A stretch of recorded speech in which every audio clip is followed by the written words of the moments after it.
Consistent self-improvement, everybody. You are now listening to American gypC podcast, and I am your host, Classic, and I am here with my co-host, gypC. And today we have Akello Stone. Akello has been adjunct sociology professor for 20 years, both in person and online, teaching courses including social problems, family families and intimate relationships, sex and gender. He's also the author of Seeking Selfdom in the Age of Selfies, which he was gracious enough to send. Thank you for that. You're welcome. Thank you. And welcome to the show.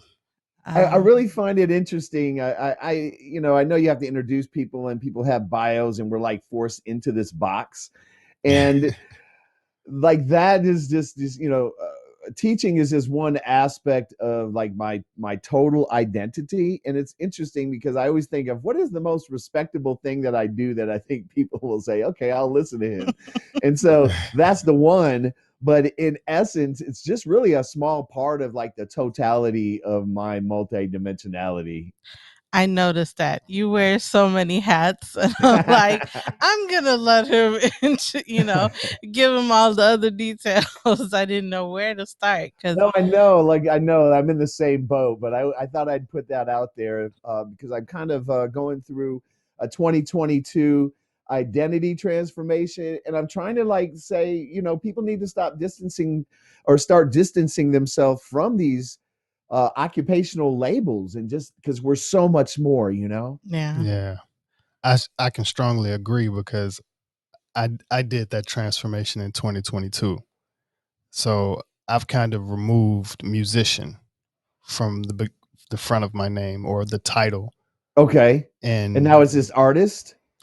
no, it's really just classic, and I guess Okay, podcaster at okay, this okay, point. Yeah, just transitioning, but I've put music to the side for a second, so I actually considered the retirement thing for okay. just a little bit, and then Yeah, yeah. once this is going, and I'll blend It's it in back in. storage. Yeah. Yeah, but I like I said, the identity switch very much, because a lot of times when I say musician, people automatically already have this preconsumption of how they want to treat you to a certain degree, even what they want to talk about, or how they Absolutely. value what you say. Absolutely. So Yeah. removing it and having genuine conversations, that's one of the things that this podcast has helped with. Awesome. Yeah, I'm so down with that. Yeah. So I kind of find this. I didn't get to read your book yet because we just got back into town and I found it in the mailbox. But like it's a catchy phrase, seeking selfdom in the age of selfies. What is that about exactly? Like, Wow, it's I guess in the big picture, the book is really I came to feel like I could just leave the earth and not leave anything behind, any ideas, any ways of thinking, ways of being. And I felt like I need to leave something behind. Do not have children. For many people, they are able to pass those things along. I'm an uncle, but uncles can only do so much with the time that they're given. So you do not And have children yet. I do not have children. I do not plan to have children. And it took me a while to get to that point where I could like boldly state that, because there's the expectation that that's what you do as a human being, is you have children. But how can I pass along some of my wisdom, some of my perspectives, and a little bit of my personal experience? I'm not overly heavy on personal experience because I didn't want to do a biography or autobiography rather, but I do obviously sprinkle those things. But I guess it just came to the idea of people just take so many damn pictures of themselves, Yeah. and they look at the pictures, and I'm not even talking about editing or presenting a different self. I'm talking about, are you looking at the picture and who do you see, and how has that person come to be? There was actually something in the book I was flipping through.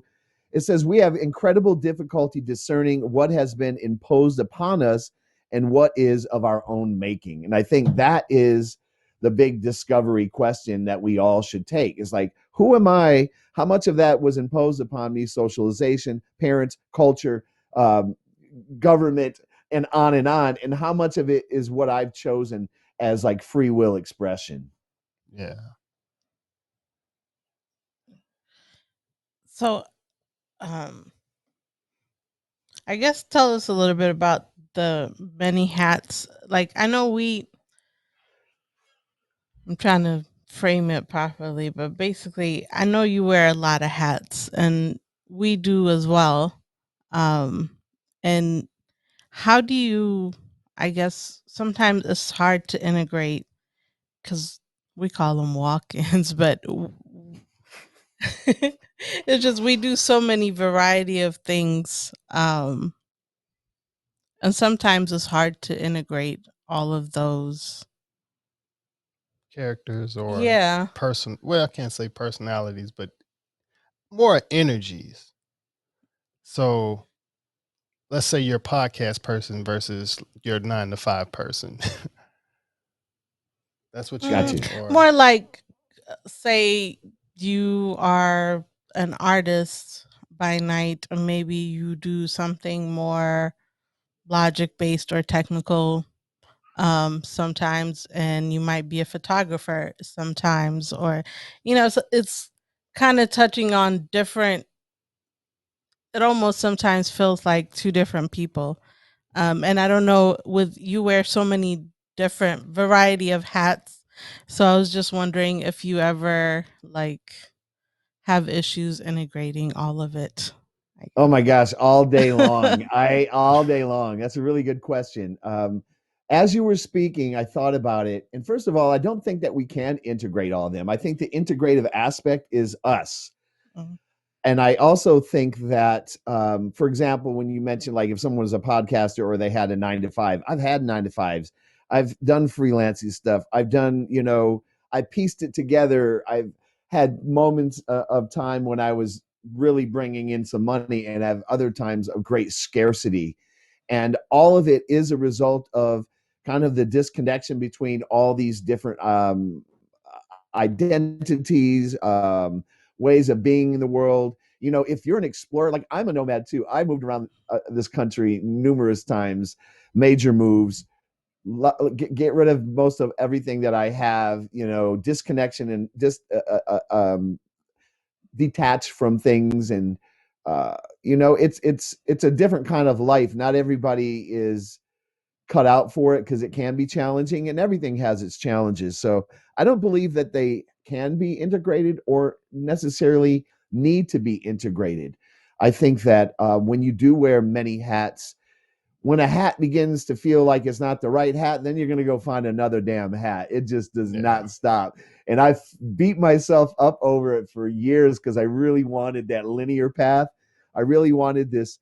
And I think a lot of it is I obviously wanted to be able to sustain myself financially, right? we all do. But Yeah. I think it was also, and again, you had mentioned the podcast, like podcaster or any other role that you play. People have this set expectation about you, your personality, what you're doing, which be completely different from how you're executing that particular identity, if you will. So, we have, nobody eats the same meal for breakfast, lunch, and dinner, right? But we're expected to live this kind of linear path where this is our identity, this is what we do, and this is what we do when we're not doing that, as opposed to how many different things can we do while we are here on this earth?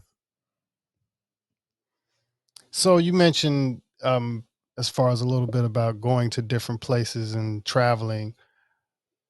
What places, have you visited, Yeah. or do you like recommend even in this area? Because we go to the beach, we go, we've been to Sedona, we enjoy Yeah. traveling. Some people don't. Yeah. But what are some of the places that you've been and you kind of at least, would advise some people to check out?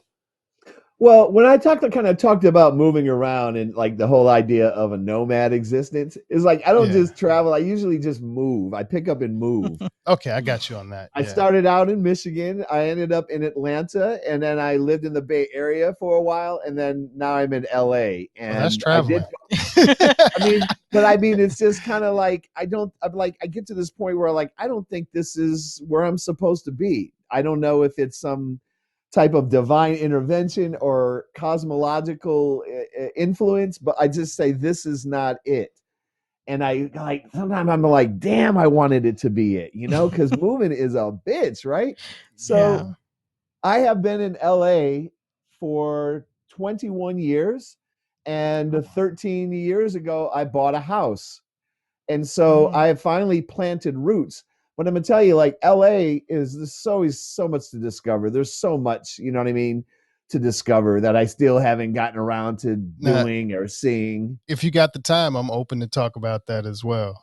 Oh yeah. Oh yeah, yeah. I'm a foodie, so I love all kinds of food. I like to have a particular food um place for every type of food. Like, okay, that's the Mhm. place that I go for sushi, or that's the place I go for Indian, until they close, but I know Yeah. like where my favorite pupusa is. I know all that. So because it gets me out of the comfort zone. People, it's interesting.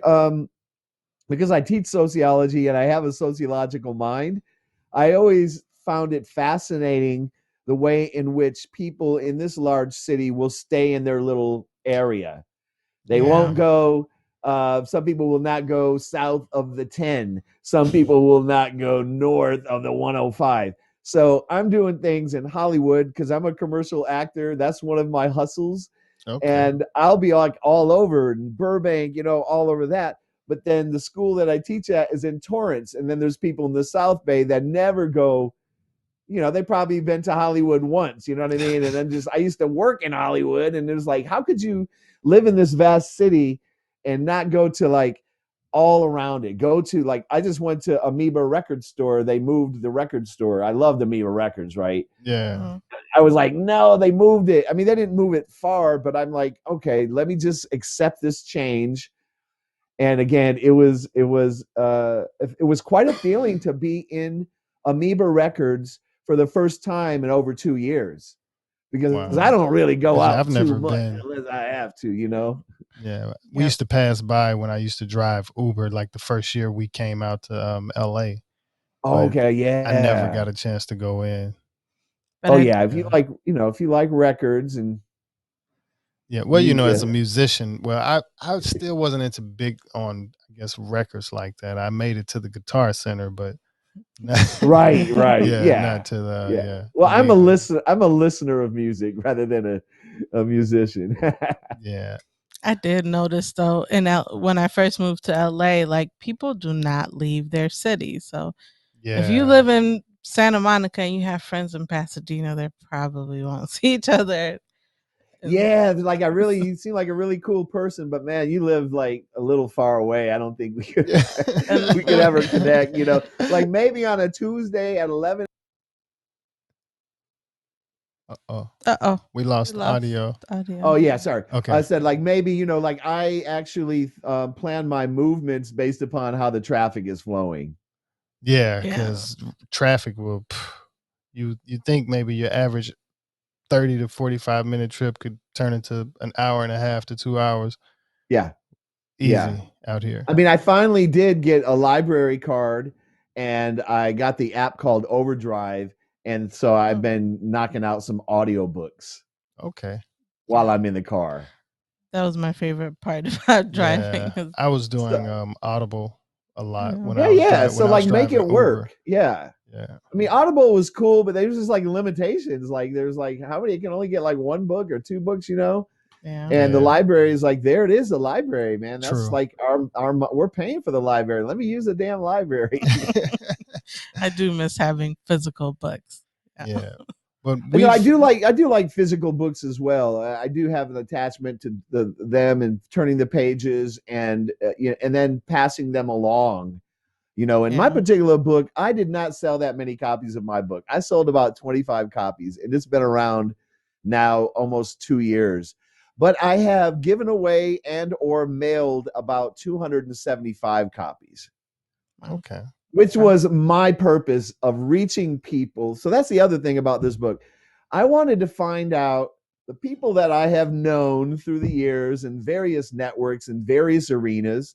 I wanted to know like who was there with me, Yeah. you know? And if you mail somebody a book and you never hear back from them ever again, either they feel guilt because they feel like I didn't expect people to read the book, but do they feel guilt because they hadn't opened up the book and they don't, or do they read some of the book and they were like, what the hell is this shit about? Or did they like, oh man, this guy's lost his mind. You know what I mean? I don't know. Whatever it was a really great weeding out process for me because as you get older, you can only maintain so many quality relationships, over time. People change, you change, situations change.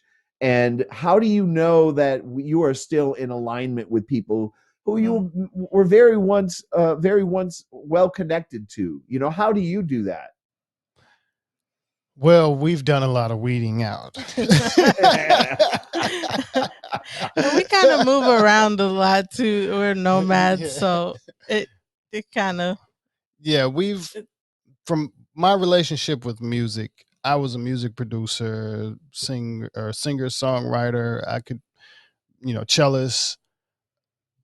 I can produce a record by myself. I've helped a lot of artists, but the music industry and even the music world in general is a very, very toxic place.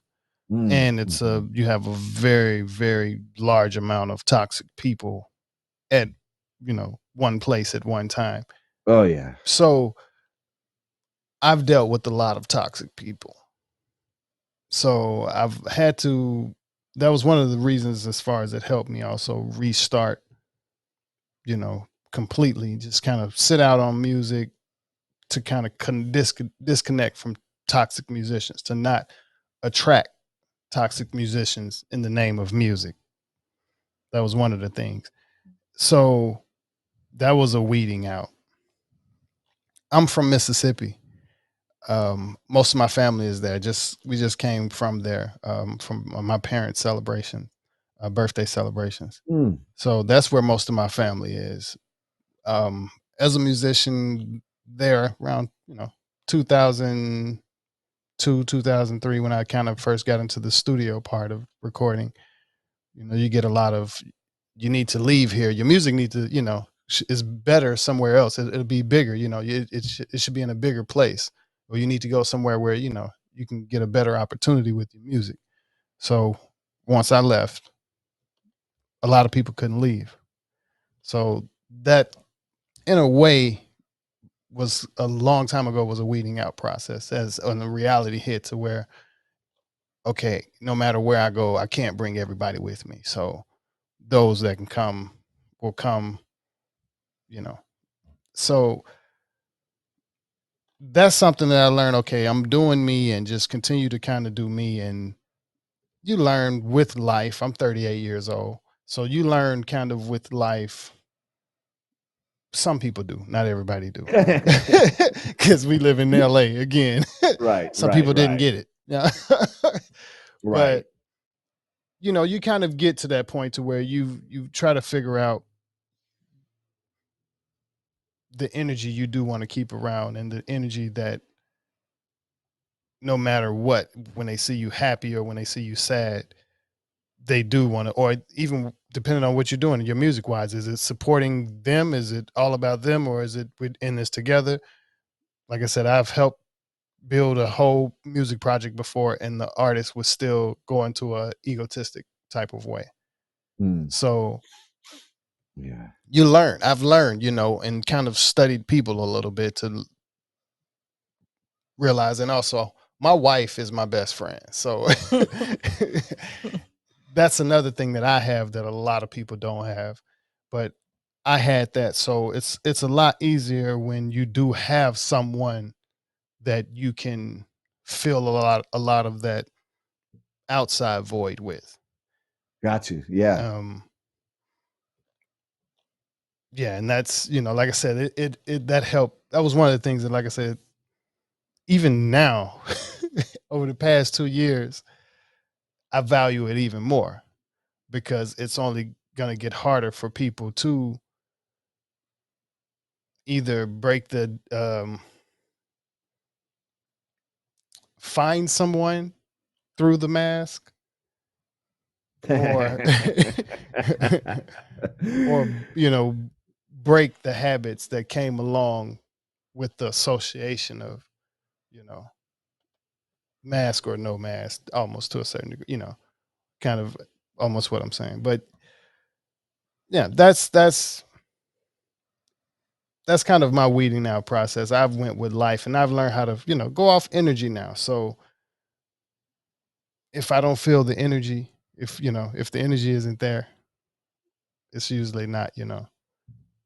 I can weed it out pretty good. I It get won't. it. It I won't. get It it. won't even stay around me. I'm Yeah. very positive Yeah. as well. It actually gets Yeah. easier the older that you get. The more experience you get, you can quickly, well, not quickly like on the spot, but maybe sometimes. But in general, you can be like, hey, I don't think that me and that person is vibing, and it doesn't have to be like telling them, but it's just, hey, Like I how said, you doing? I'm Or positive whatever. as well. Yeah. So we do Yeah. live in a time where too much positivity will push a person off, and it'll weed out a certain energy as well. Mm-hmm. Yep. So Yeah. I've learned that part as well. Yeah. Yeah. Certain people that they'll want to, if even just if it's a basic conversation, and they want to cling to a negative topic, Right. and you can't cling to it like them, and it's like, man, I actually love LA. It's a little expensive, but I love it. Yeah. Yeah.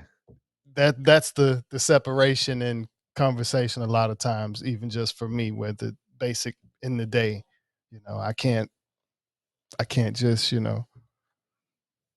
have a basic fear conversation with people, and a lot of people do have a lot of fear conversations now. So yeah, that's an auto weave out for me. I think the nomadic lifestyle also helps. It's kind of like you get used to starting over and starting fresh, and you don't I admire you have for the that as anxiety well. or the fear attached to that. So you're okay starting over, or cutting off any toxic relationship if it doesn't serve you. So yeah, we got pretty good at that. Yeah, from Atlanta to DC, the DMV area, to out here. Yeah, we've gotten pretty good at starting over and seeing the adventure. Yeah. It gets easier. You become more, I think you become more reliant on your own intuition, your problem solving.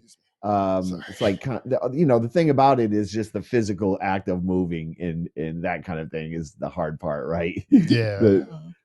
What are you going to drag with you? What are you going to keep? What are you going to let go? But again, like, it's interesting because living in this house for 13 years, like, I've never lived anywhere so long. I think the longest apartment was 4 years in the Bay Area, because once you get an apartment, some places you might as well stay there, because as soon as you move, like, the escalation of rent it's so crazy. I lived in Venice for 4 years, like a block from the beach, and in a small apartment that was really the size of a 2-car garage. And it was, and once I left, the rent pretty much doubled because it was such a hot spot. Wow. Yeah, so it's almost like living here in this house, which was like a fixer upper. So it's been like journey in and of itself. Has been an interesting experience not having to move, and so one has to be very careful not to accumulate toxic people, not because you can't move to another apartment and that person will never show up again. Because sometimes I remember moving and I'm like, oh my god, I'm moving, because I would live in different parts. I lived in Inglewood, Koreatown, East Hollywood, Gardena, Venice, all over, and they were all these neighborhoods were like moving to another city. It really was. So it kind of satisfied that nomadicity, if we could use that word. Yeah, LA definitely. That's one thing I highlight about LA to other people. It's like I've moved around a lot, and some cities don't. When you move to a different neighborhood, it doesn't feel like a complete different Right. city. And in Right. LA, there's like a lot of different cities all together in this big county. Yes. So Yep. it lets you play out different lifestyles that you want to do.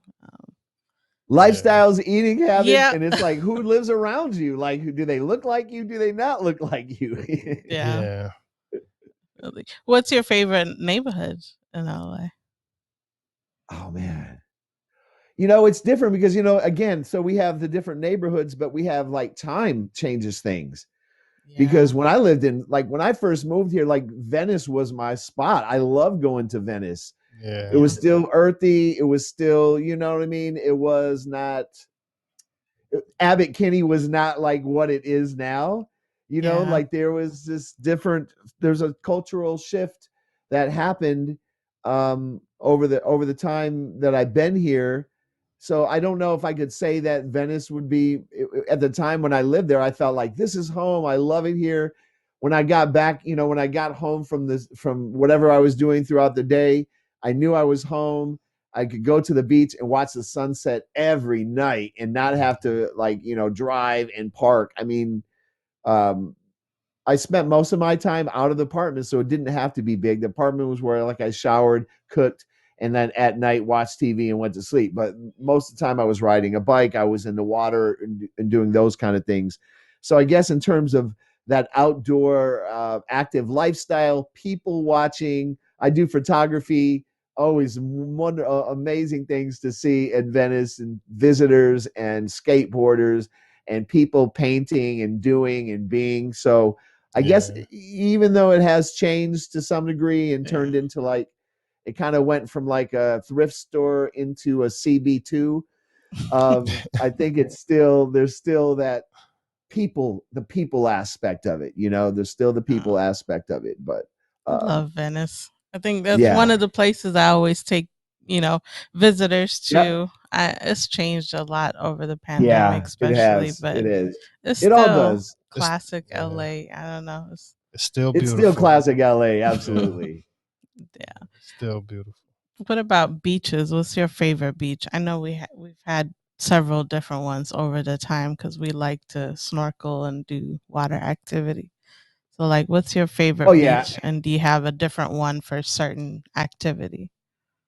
yeah, like for exclusion, you know, being exclude, kind of getting away from everybody. Zuma Beach up there in the Malibu area. Mm. I've actually camped on the beach a couple times.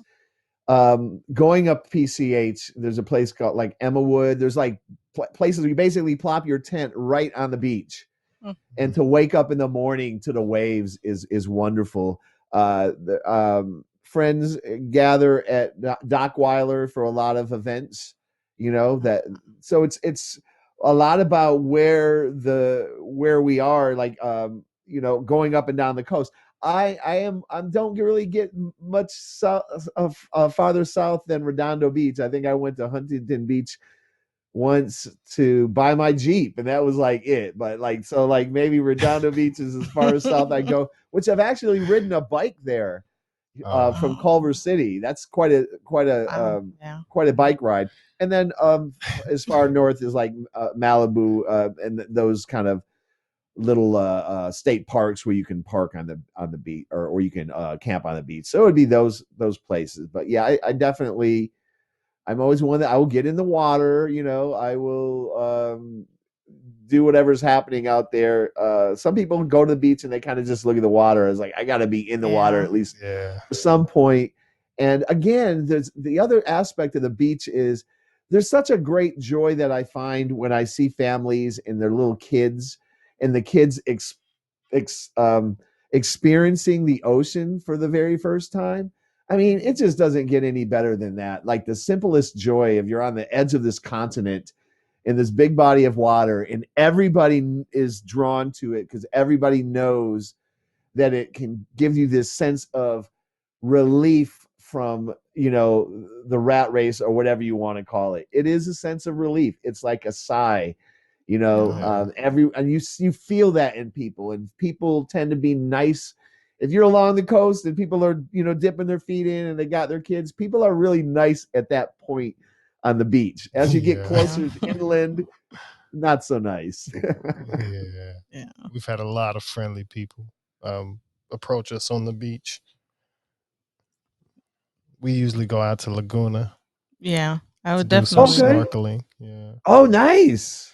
Yeah, for snorkeling, it's like you need it to be super clear, and Mm. they have we see dolphins and whales Oh, just passing by, not when we're inside the water. Yeah, but just from we saw them from the beach. Yeah, right Yeah, after we from the get out shore. or before we get in.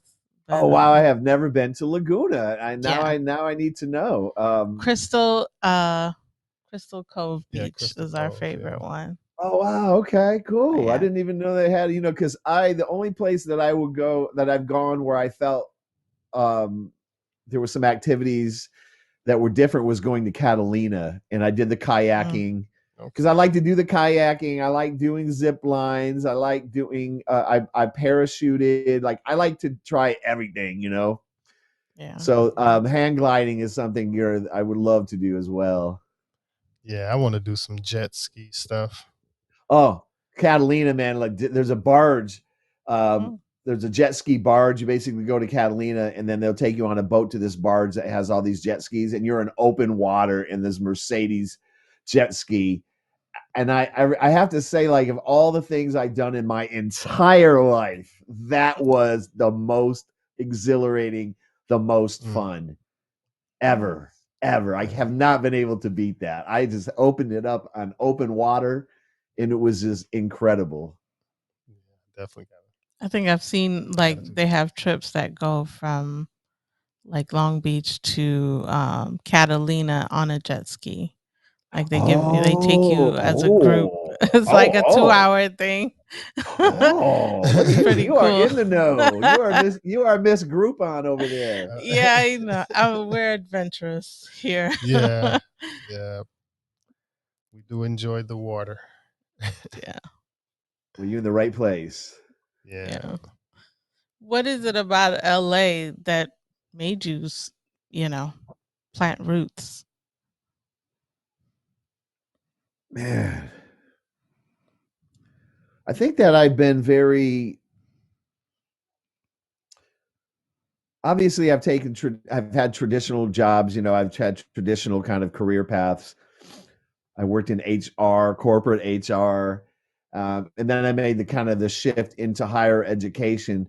Um, very, I mean, like I would say that I kind of have that intellectual side and I can play that game, but I just kept like hiding that creative side. I've kept hiding the idea of, and it wasn't even like predicated on like fear or anything. It was just, um, I just didn't feel it was realistic to have any type of inclinations towards in the entertainment industry, right? And also, and like you said, I know how toxic that particular arena can be, and Yeah. I don't like to be around that. But I'm gonna tell you what: every institution has its toxicity.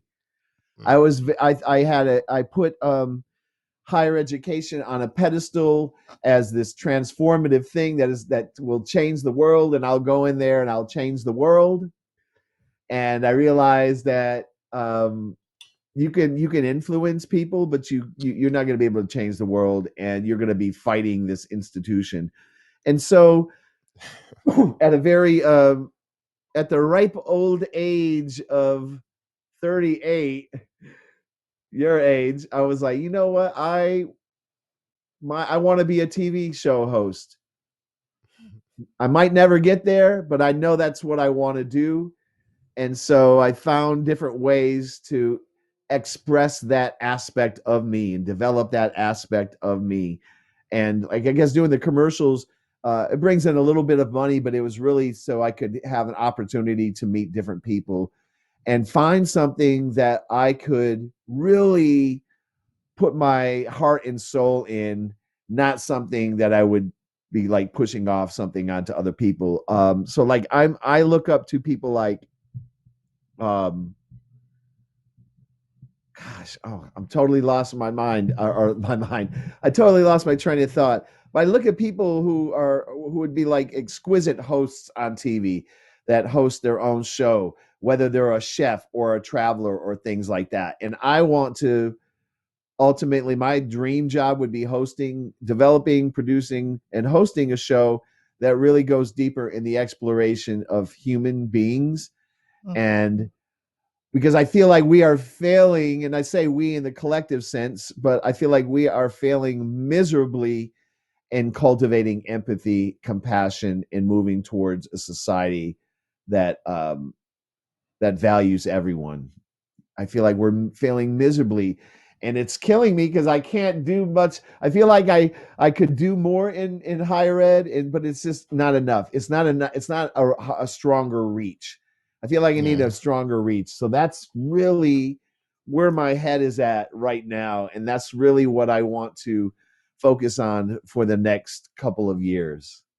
And at least you know that that's where your heart wants to be, you know, Yes, yes, absolutely. because a lot of people, yeah, they don't even realize that we're struggling with that battle of negative versus, you know, positive energy or mindset, or just, you know, being kind, knowing what love Yes, is and not saying I yeah, hate so yeah, much yeah. everything, period.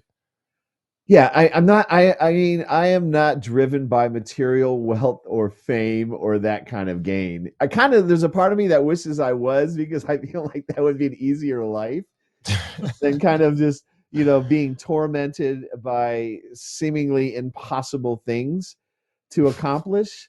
But then, in the same sense, it's The you know, fuel. what are you going to do? Yeah, that's where you are. That's where I am. That's where I've always been. And I've tried, and when you talked about integration earlier, talk about trying to integrate passion with your morals, your values, your way of life, being able to earn a living, being able to capitalize on the skills that you have, learn the skills that you don't have, and be able to network with the right people to make certain things happen that can be transformative for everyone. But there's a lot of times when our hands are tied, especially in the resources department. And that's the sad thing, is like, man, if I had certain resources, I've got the mind, I've got the ideas, but it's like I don't have, the because it's not, because what I'm trying to put out into the world is not a product. It is not something for sale. You know what I'm saying? So that's where I think it's really tricky, because we live in a capitalist society where even human value has a number. So it's almost like every idea you have has to be quantified into these numbers, into these money metrics. And it just makes me angry that it's like that, because not everything is going to have a monetary value, nor should it have a monetary value. Yeah. So if you could live in a place that doesn't have those values, do you have any places in mind?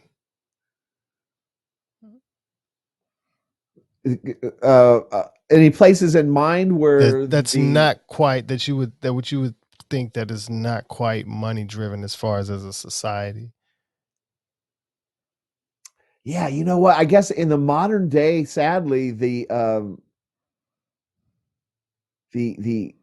imperialism, colonialism, the spread of capitalism, and is hit everywhere.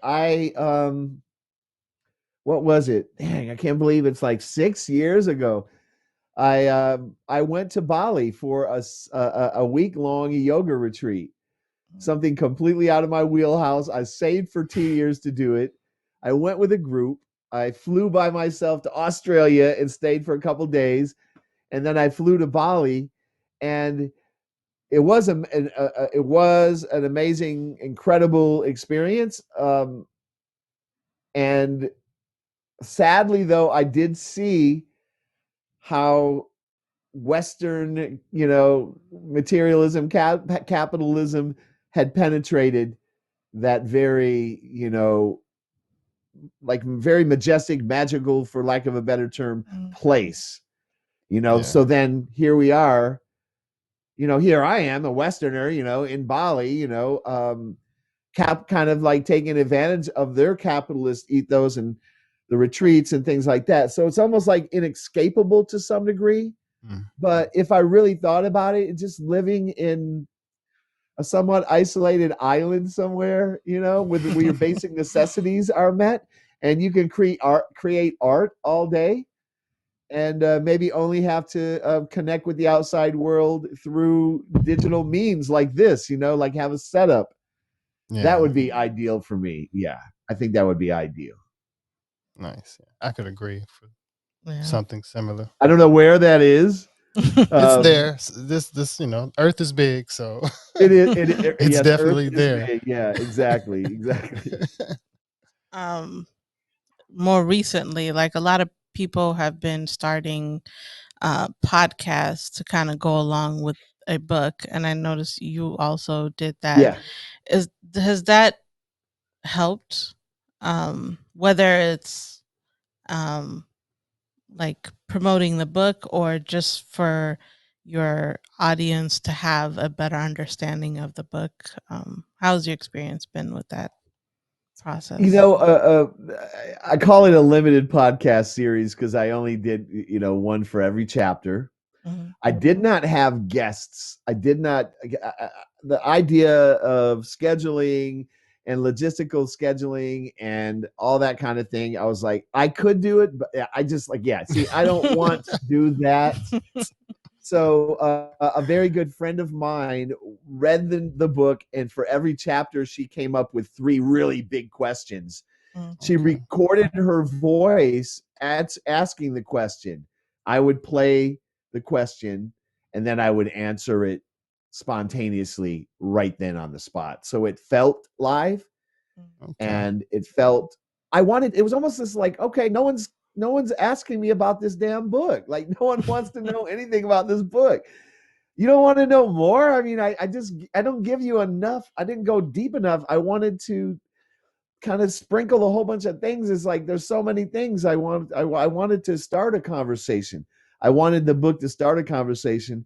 No one seemed to have a conversation to start with me, and it was really terrible timing. I had a very strong deadline. March 31st, 2020, my 50th birthday. That's when it's coming out. There's no other way. I don't care what happens. I'm going to get it out that day. Self-imposed deadlines are crazy. And then what was that like, a couple weeks into the pandemic? Yeah. Yeah. Nobody interested in, a book and all that. And what I'm saying, like, they trying to get toilet paper. So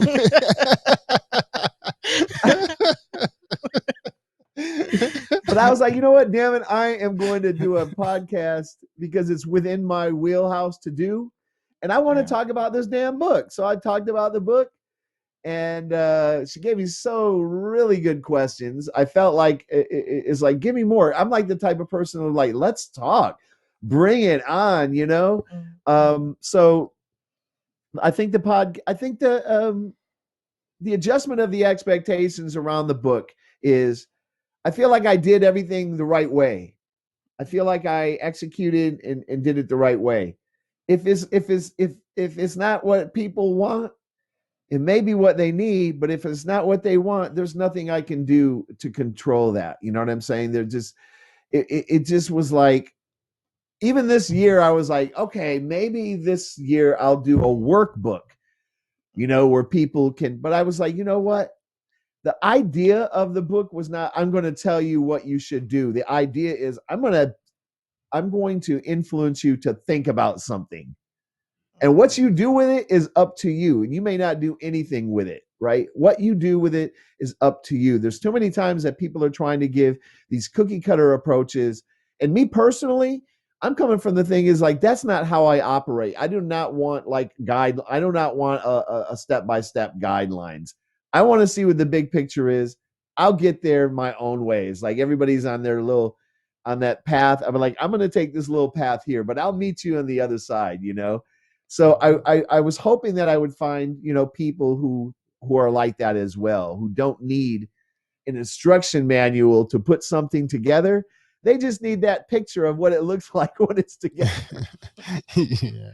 Imagine if you had a jigsaw puzzle and it said, okay, you need to start with piece 495, 496, 300. You know what I'm saying? Here's the puzzle. There's how it's supposed to look. Here's the pieces. What are you going to, how everyone's going to do a puzzle differently, aren't they? Yeah. They're going to do it at different speeds. Some people do the frame. Some people take months. Some people take weeks. Some people take hours. Some people enjoy it. Some people don't enjoy it. Self-work is not fun. It's not pretty. It hurts sometimes. Sometimes it drudges up things that we hadn't thought about in a while. It starts to question our existence, why we're even here. What everything that we've done is probably pointless. And when you tell people those kind of things, they're like, I don't want to hear that shit. I mean, I'm just being honest. That's how it is, right? So I was like, oh, I did a couple years before I did a documentary called Pushing 50. I reached out to 40 people who were in my age cohort. 40 people. It's like, look, I'm doing this documentary. I think I'd love to talk about how we feel about like 50 staring us in the face. Like, here's like 7 questions. If you're interested, self-record. I'm going to edit it. Out of the 40 people, I got 4 people to agree to do that. Other people was like, I'm not even thinking about that right now. It's kind of like death, right? 50 is not death, okay, but in the same sense, it is for many people. And so for me, the discovery was like, wow, I didn't know that this was such a complicated topic for someone to talk about. Well, damn. So I keep coming up with stuff that people don't really want to deal with. I used to teach death and dying. I talk about a challenging class, but a necessary conversations. But the denial is at an all-time high these days.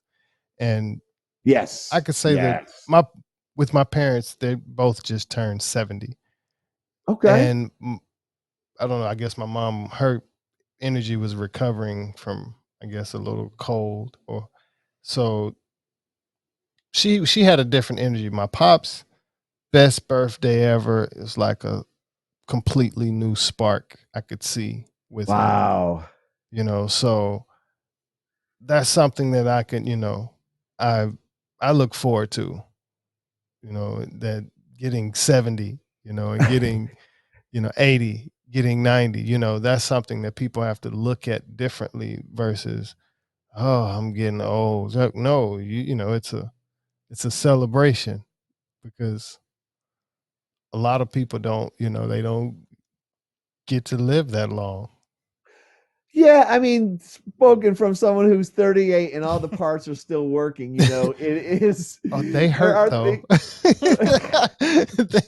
I played my nephew, Cole, just out of the blue, played him in basketball, and man, I still have this little knot. Well, I was wondering, like, has this bone always been protruding from my shoulder? I never noticed it like this before, but it's, you're gonna I still notice feel it. a lot of that. Yeah, you're definitely gonna notice a lot of that, and you want to push it away. And talk about denial. You want to deny that your body is falling apart. Hopefully, your mind will stay intact.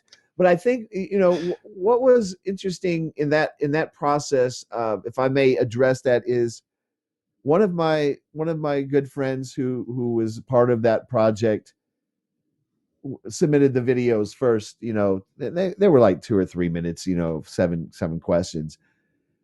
And the first question, she responded like, what is it, what is it about turning 50 that you have the greatest, fear or concern, or it was something along those lines. And she says, because I know I'm not going to have another 50 years, and when you think about it like that, I was like, wow, I hadn't even really done the math, in terms of life expectancy and all that kind of thing. And you think about, like, have I really lived the bulk of my life? You could, like, there's many years left. You got lots of years left. Yeah, but okay, so you might have 10, 20, let's say you got 25 years left, but you just knocked out 50. So so what's that 50 years have you done everything? Have you been everyone? Have you been the person that you wanted to be in that 50 years? Because it goes quick. Yeah. Life is like a roll of toilet paper. The closer to the end, the faster it goes. So it's really facing our mortality in a way that says, oh, could I have tried a little bit harder? Could I have been a little bit nicer? Could I have listened to that person a little longer? That's when you start to say, okay, what am I going to do differently from this point on? I mean, that's really where the growth comes from. It's not like I'm not going to rehash the past. Like I'm Buddhist. I've been in this Zoom meditation group for like 9 months. 7 a.m. to 7:30 guided meditation every morning. 7 a.m. to 7:30, right? That is some commitment, because I found that as I got older, I would start drifting to what the future holds or what the past is. And I want to be right here now, every moment, even though a lot of times people talk about mindfulness and being present, and it sounds all good, but when you really try to do it, it's hard. Yeah. Because the mind is like, okay, we're here now. Let's go somewhere else. Let's go somewhere. What's going on here, And so it really just makes you say that this is all we have. Like this moment that we have together right now, 3 of us sitting here, is this moment. Nothing else really matters except this moment at this moment. And then another moment will come, right? So here we are in the present moment, and and we're embracing that. And I think that's the joy of life right there. Yeah. Meditation is very special. Yeah, it's something that's very special and very necessary. And how does that feel for you when you're meditating? What's happening in your mind? Well, I guess I could say sometimes it depends. I've gotten a lot better at it. I don't do it enough, but I do know that I've gotten better at meditating. So a lot of times it take me, I guess, at least about 15 to at least 20 to 30 minutes. I could say, 20 to 30 minutes. Sometimes I can get into it a lot faster, just clear things out and just go straight into nothingness. But it usually takes at least about 15 to 30 minutes to kind of get that point of flow. And then it depends on how much sleep I got before that, if I can keep my focus and not fade away into a nap. But I would say 15 to 20 minutes to clear the chatter and to, stop your brain from thinking about everything else, work and everything else that's going on. And then it's the struggle not to go to sleep because your brain is bored. 30 to 40, the 45 mark. Yeah. But it's like I have to do tricks to kind of not get my brain to go all over the place. So I either like focus on my body. Sometimes my hand is like the easiest part to focus on because I feel some tingling there after a while. Yeah. So it's just easier for me to focus on that tingling and then it just keeps getting stronger. But that and my breath is about the only thing that can keep me from not thinking about something else. I mean, but that's all it is right there.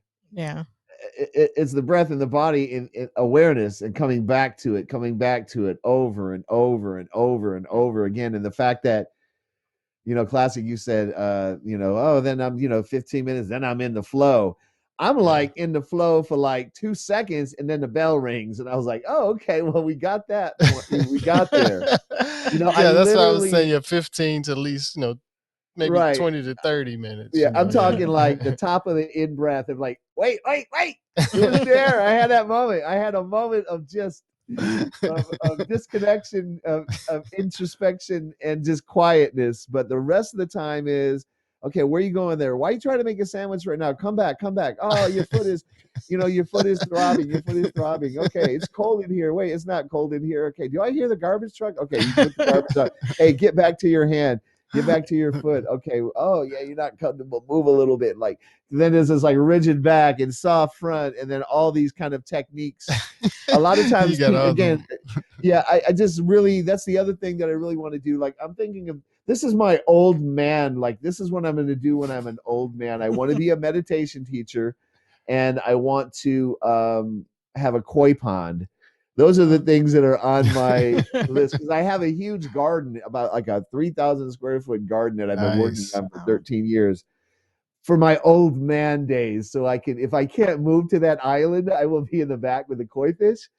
But the meditation thing, again, for people, is they think it's like people like this. They're like, look how calm it is, you know?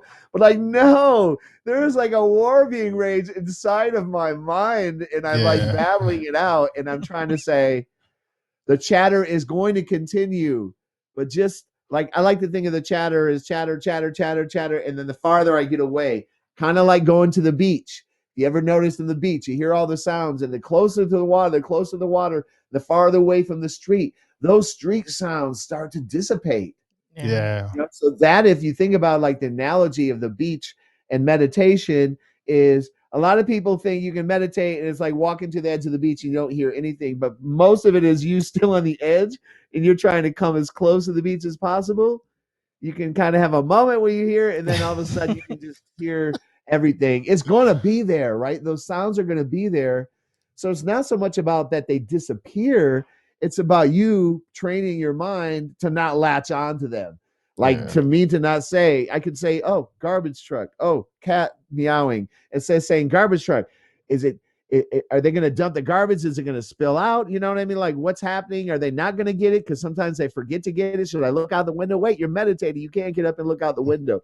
Yeah. So that I have to refrain from going all the way. It's called like proliferation.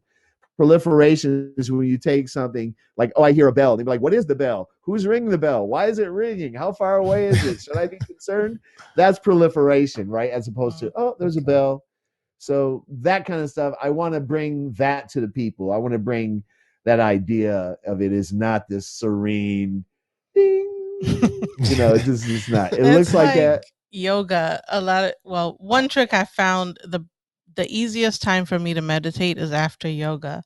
And that's because yoga is so hard. Everybody thinks it's a zen, relaxing thing. Way. I've never Super sweated so hard in my life. So after doing yoga, at the end, they tell you, to lay down and kind of get into Savasana, meditation. yes. Exactly. And I found that is a lot easier to get into just a still, quiet mind, because I guess I'm just so tired, and I don't know. It's just, well, you're so tired, but you also had this you also focused on that mind body breathing connection. Yeah. And then got physical. Yeah. Because when I started yoga, how old was I? Oh man, I started a lot of stuff when I was I think I was like 44, where I really jumped in. I jumped into a level 2 vinyasa yoga class, 90 minutes, 3 days a week. Yeah. I jumped into that, and I'm telling you, I was soaked from head to toe every day. And I was like, 90 people minutes? just don't know. What's that? 90 minutes? 90 minutes. That's crazy. Yeah. I mean, it kicked my butt, but I'm the type of person where I don't dip my toe in the pool. I jump in. There's no other way to do it. It's trial by fire. Man, I hope I can jump in the pool tomorrow. You're crazy. I've been thinking about the pool, yeah. But so as soon as you said jump in the pool, I was like, oh. He literally said that a couple hours before this episode. He's like, I wonder if I can jump in the pool. Oh my God. There's another thing that pre-COVID, or since COVID, I have not been in a pool. I have not been in a pool. And I'm like, oh, I missed the pool. I don't know where the pool I would go, but I would find a pool or something, right? Yeah. You know, I would even, because I haven't even been to the gym. You know, there's so many, I mean, we can probably go on and on about the way in which lives have changed But I do miss that being underwater. Like I like to swim Yeah. the length of a pool underwater. I can do the on top of water stuff, right? But I like to be like under the water all the way, and it's in that floating feeling. And talk about silence, like they should do some like pool meditation. And that's the I main reason do. why I just want to go and take a quick dip just to float and just be, I'm one of those people completely though. I can submerged. float very easily. I don't even have to try. So I float on my back, and it's a lot easier to meditate there as well, because it's like the water, I guess, is closing up your ears, and it's like you Yes. don't hear. Yes. It's like it's a lot easier just to, I don't know, focus on that versus the chatter in the brain. So it's Yeah, kind of and you like get this kind of once you peaceful. get that balance going, you know Mhm. water's not going to go in your nose and drown you, and then you Yeah. just kind of just like let it be free. Yeah. You're like free. That's a great freedom that you don't really get in any other way. Like there's no other replacement for being in the water, right? Being in Yeah. floating in the water. Yeah, I'm a Pisces. I'm March 19th. Oh, okay. Yeah. So I love water. I can only float in the ocean though. I can't float in the pool. I sink. You can't float in the pool. Yeah, I sink. That's another I thing I had swim to good. learn. Like I was lifeguard since I was 15, but I've Yeah. never been able to float. I thought Yeah. everyone can float, but I My feet learned start it's sinking and not then true. Really? I go on Really? down. I Yeah. thought everyone naturally could float. Exactly, that's what I thought. But I guess not everyone, because Yeah. he'll try it and he just sinks to the bottom. It's weird. Like I said, I've been a lifeguard. Oh, I was a lifeguard at the age of 15 and lifeguard for years. Swim fast, hold my breath long, everything, but I just couldn't get the float together, It was, But you say you can float in the ocean, probably the that's salt, that salt the water. salt Yeah. Yeah. content Oh creates the yeah. buoyancy. Definitely Yeah. that. Yeah. So that's where I have to go to get my float meditation on top of the water. I can't do it in the pool unless I have on now my wetsuit. Yeah, if I put on a wetsuit, buoyancy will hold me up in the swimming pool. Is that right? A wetsuit in a pool for buoyancy. That's Yeah. interesting. There's always an inflatable raft, right? You can always get that. Yeah. But it's been a great conversation. Yeah. Great conversation so far. Yeah, absolutely. Yeah, I mean, I just never know where you're gonna turn. I'm like ready. Let's like turn it. Let's turn the wheel. Come on, let's go up I'm the sure big hill. the acting Let's go up helps. the big hill, the roller coaster. Anything you'd like to say?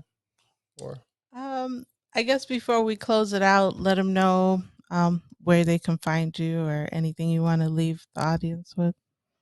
Oh, yeah. If you're interested in connecting with me, I have a website. It's akellostone.com, AKELLOSTONE.com. My book is on Amazon if you're interested. The podcast is on all podcast providers. And again, I'm not really pushing, I'm not pushing anyone to buy the book or any particular ideology. But if you want to really start maybe people already have, but I think that people tend to distract themselves from getting to know themselves, and ultimately because people will talk about vulnerability. I talk a little bit about vulnerability. I talk about self-love. Self-love does not come easy. That is not something that's like, damn it, I love you. And people will look in the mirror and they'll do affirmations. And I think that's great if it works for them, but certain things I tried just did not work for me. And I think a lot of it is like, okay, I tried that, didn't work for me. I tried that, didn't work for me. Like when you were talking about self-love, you have to really tap into what love is in its pure essence. What is love in its pure essence? And then you have to think about, like, how did people love you and teach you how to love other people? And those kind of things along and kind of like accumulate into the person that you are. And then what does self-love mean to you? How is that important? Why is that important? Because a lot of, again, like I struggled with the idea of self-love because I thought it was narcissistic. I love me, look at me. And I think part of the seeking selfdom aspect is like if people take a photo of themselves, and we've all taken selfies, and I think it's great that we're documenting our existence. But do you really love yourself, and what does that mean to you? And for me, it's it's abandoning the idea of I wish I looked like this. I wish I had a better body. I wish I could sing. I wish I could do all these wonderful things that draw us to people. Um, but we have to accept, so we can cultivate some things in ourselves, but it's really about accepting where we are right now, and saying, I love myself right now. I can change. There's things I can do differently if I want to. But what about this person who I'm sitting with, who I spend 24 hours a day with? Me. Everybody spends 24 hours a day with themselves, even though they are with other people, even though they're distracted by social media and technology. You are with yourself. And you can go into your mind and you can open up just so many incredible ideas about life, existence, and yourself, and how you relate to other people. Because ultimately, the more that you get to know yourself, the more you can put empathy and compassion out into the world to others. Right. So that's probably my drum roll ending for what it all means to me. Okay. Woo, You okay. talk about self-work a lot. Like what does that mean to you? Like what do you do personally to work on yourself? Well, I have taken like every inventory that you can, like Myers-Briggs, the MMPI, this love languages, cultural competence, like every aspect to like do kind of self-assessment, some kind of quantitative self-assessment. That's one thing. Not that I'm saying like, oh, I did this quantitative self-assessment. This is my love language. Boom, I'm going out to the world with it.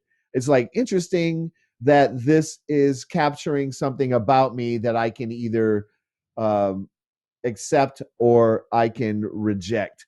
My self work has to do a lot with challenging myself to find new ways of creative expression.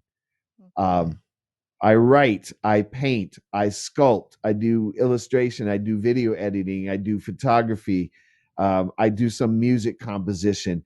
Those to me, that when I say self work, that is drawing from who you are as a person, and then also being able to activate the aspect of who you are. I think that expression is everyone has their unique expression, and getting to that level of expression while I'm doing, like, for example, like self work. Someone think that I'm going to sit around and think about my life. It doesn't necessarily work for me. I need to do something with my hands. So, like, while I'm sculpting, for example, right? If you've ever done anything that's going to take hours and hours of time, and it's not like you're reading anything, right? You're not reading anything. You're not looking at a screen. You just got your hands in this clay. While you're doing that, your mind, it's almost like your mind is chewing on things that bother you, that bother you about some things that you want to improve upon.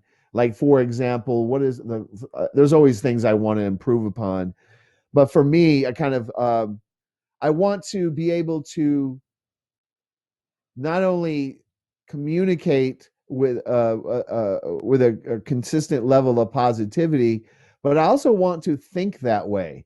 Like, I don't want to have a negative thought, but then convert it to a positive thought because I only want to put positivity out into the world, right? The next step is, why am I thinking in this negative way? I know that other people do, and I know that's a possibility, but why do I still kind of lean in that direction? I think you said, people, like, if there's too much positivity, people are turned off by it. You know what I mean? But like, oh, what a state of the world, right? To think that. But and then I've also had influences of people um, who I really trust and who I really value. And one in particular, a friend of mine from college who I reconnected through Facebook years ago, even though I'm not on Facebook, and I talk about that in the book. But he really set me on this. He just was like, love, he just kept pushing this idea of love, love, love. And I'm just, in my mind, I was like, wow, dude, you're really resistant. I mean, you love people, but you're not like, oh, love, love, love, right? Because I still had some things that I felt I was working on in terms of not loving people and having negative thoughts about people in general. But then I was like, you know what? Let me try this love thing and see how it feels. Because that was the other thing is like, and again, It's being risky. a man, being a cisgender man that grew up in the Midwest, emotions is not something I explored until probably the last 5 years. I've been exploring my own emotions and like, whoa, Being able to like, self-analyze, huh? yeah, like, wow, it's almost like I've gotten more emotional, and again, I don't know if that's age or if it's because I'm trying to break through some things, but there's things that, that I see that touch me really deeply that can make me tear up. And I've never been like that before. And the old me would be like, oh my God, what is wrong with you? But the new me is like open to it. I want to be open to those deep emotions. And it helps me connect with other people who are there. There was a lot of people in my life who are very emotional, and I'm the one that's stoic and not emotional. But I was like, I don't want to be like them. You know what I mean?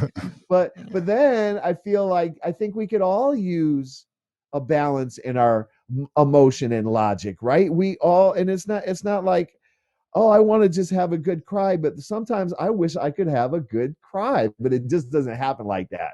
Right. When it's repressed that long, like sometimes I just want to cry, but like you can't just make yourself cry.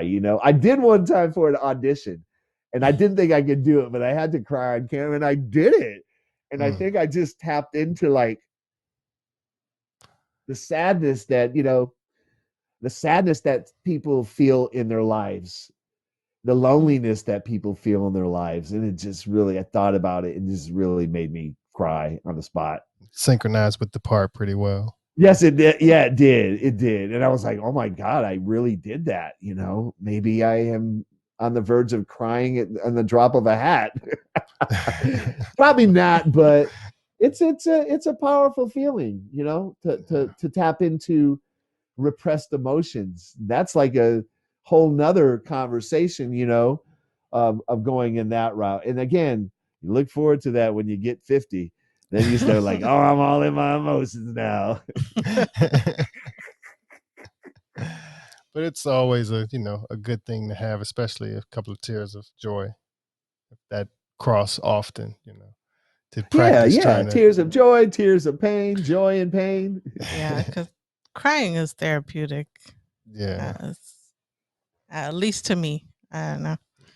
Whether it's, you're crying out of sadness or you're happy, it's still therapeutic to me. Human nature. I think that you're probably a soft, quiet crier, like a very restrained crier, not like a right.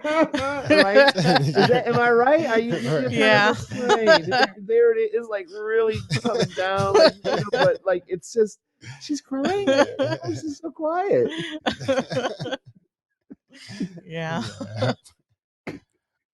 But yeah, we'd like to thank everybody for listening, and hope everybody enjoyed this conversation as much as we enjoyed it.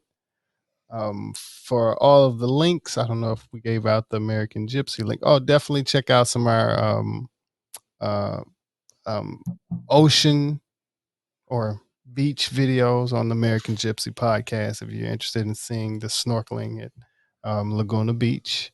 And also, I have music on Spotify, iTunes, other platforms, title under Classic. That's KLACCIK, Carpenter, CARPENTA. For those that want to check out a little cello music and some, beautiful melodies, instrumentals. And for the podcast, you can find us at americangypsy.com.